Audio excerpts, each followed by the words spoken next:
Hi, I'm Analia, and welcome to Brightly Becoming, a podcast that gives you the space to slow down and come back to yourself. Here we talk through life in a grounded way, where conversations are held on identity, faith, and becoming who we're called to be. If you're in a clear season or an uncertain one, I'm glad you're here either way. It's time to come back to who you are underneath what you carry. Welcome to Brightly Becoming. I want to talk about something that I think a lot of us experience, but almost nobody talks about honestly. And it's this strange, frustrating feeling of realizing, I thought I healed this already. Like you finally feel okay again. You finally feel lighter. You finally feel like you're moving forward. And then suddenly something triggers you. A memory, a situation, a relationship, a feeling in your body, a season of uncertainty. And it feels like every wound that you thought was healing just reopened, and sometimes all at once. And if you're anything like me, your first thought is, didn't we do this work already?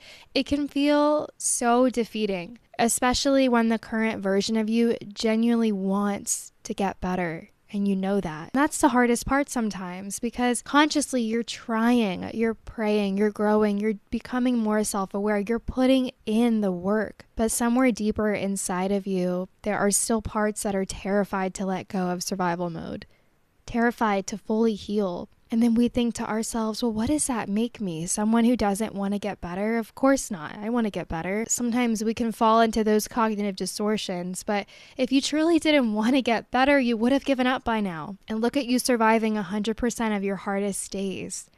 It's so important that you don't give up, because you may just miss the entire point of this season. So I think we just need to be a little more compassionate toward these younger parts of ourselves, or however old they feel, because everyone's walking with a different story, a different meaning. And I think we need to talk about that more, because sometimes healing is also grieving that version of you that learned how to survive. There are parts of us that became attached to pain because pain became familiar, and familiar things feel safe even when they hurt.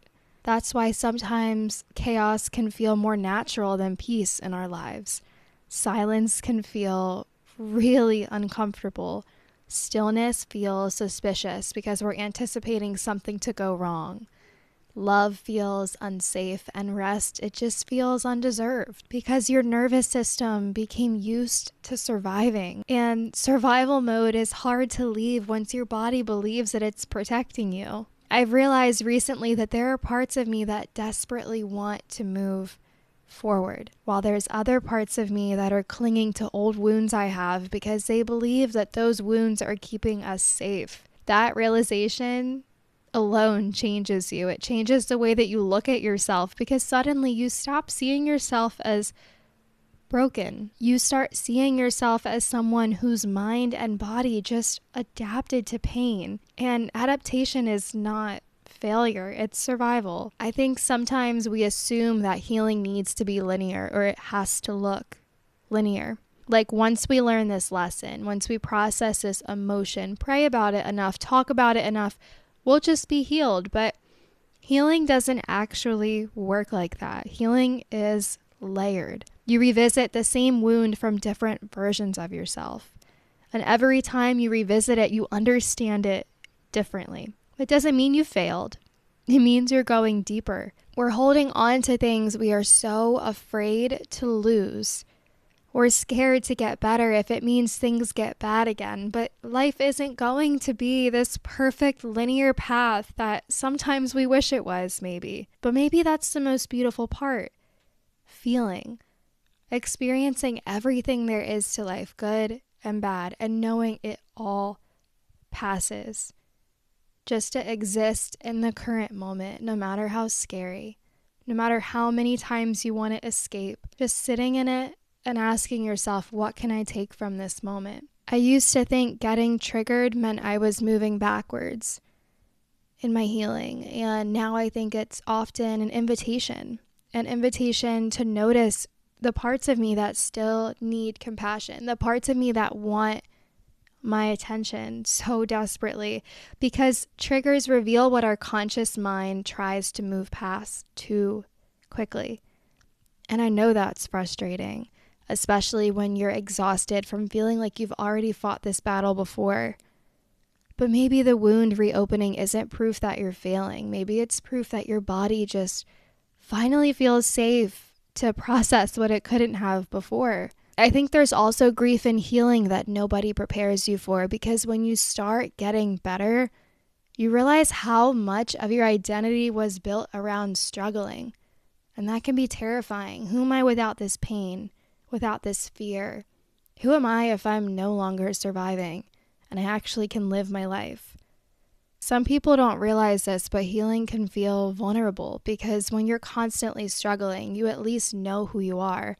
You know the role you play, you know how to operate, you have a routine, but healing requires uncertainty too, and it requires becoming someone new, someone you've never met before. And when we release those versions of ourselves, more than likely they're going to be versions that protected us.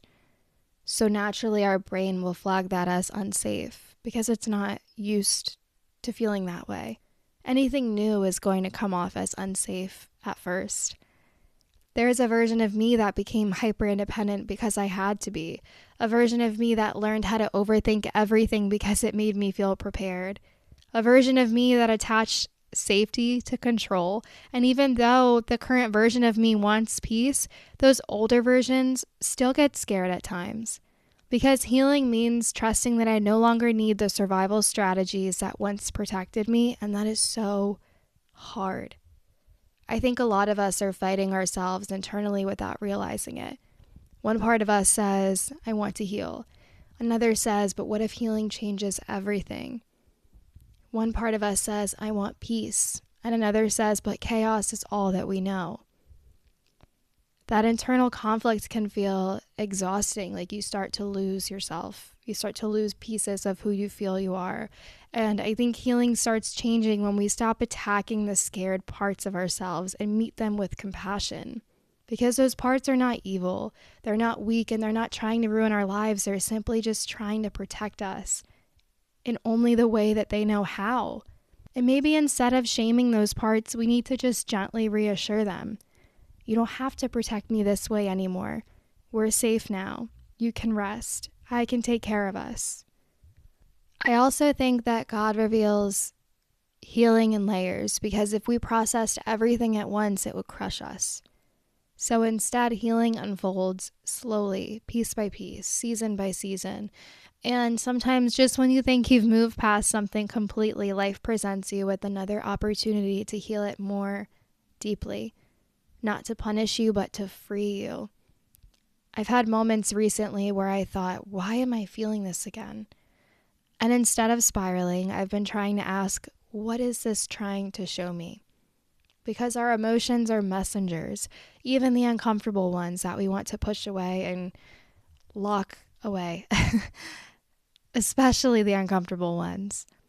And sometimes anxiety isn't just anxiety. Sometimes it's disguised as grief and fear and exhaustion and this feeling that your inner self is begging to finally feel something that you've been avoiding.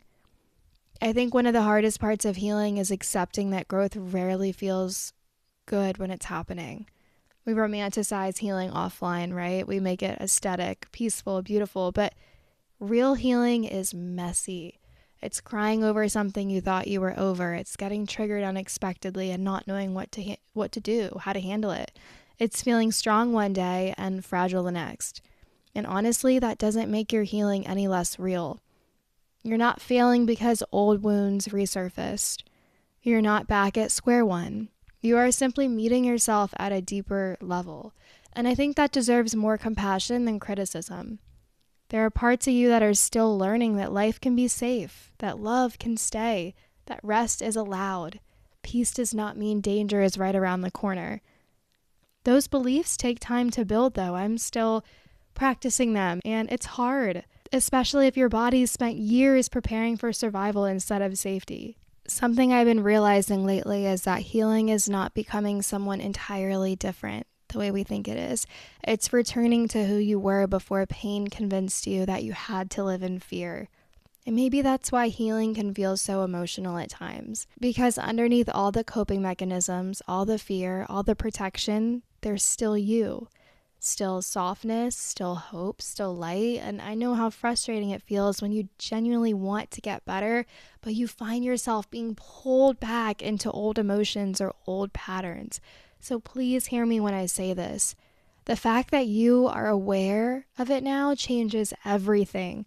Because unconscious wounds control us. Conscious wounds can heal. So if you feel like something in you reopened lately, I invite you to visit it.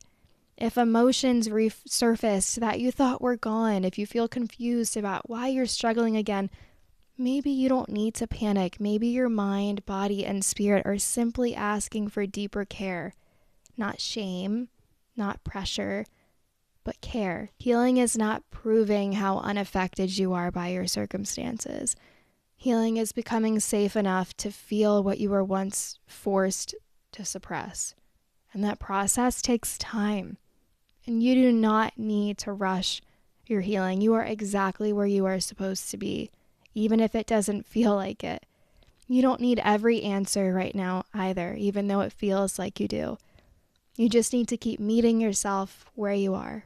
One of the biggest things I'm learning at the moment is that there are no bad parts of me. It's realizing that all the parts of me that are scared to heal are still so incredibly worthy of love and the same attention that you give the positive feelings that you're having. Not just toward the healed version or the confident version. All of you, the frightened parts, the exhausted parts, the parts that are learning how to let go and are scared. You are not broken. You are becoming, and healing is not linear, so don't be so hard on yourself. It does not mean that healing isn't happening for you. Thank you for being here. I hope this felt like a space where you could just slow down for a second and feel present. Wherever you are right now, you're allowed to be there. You aren't behind. You are becoming. Talk to you soon.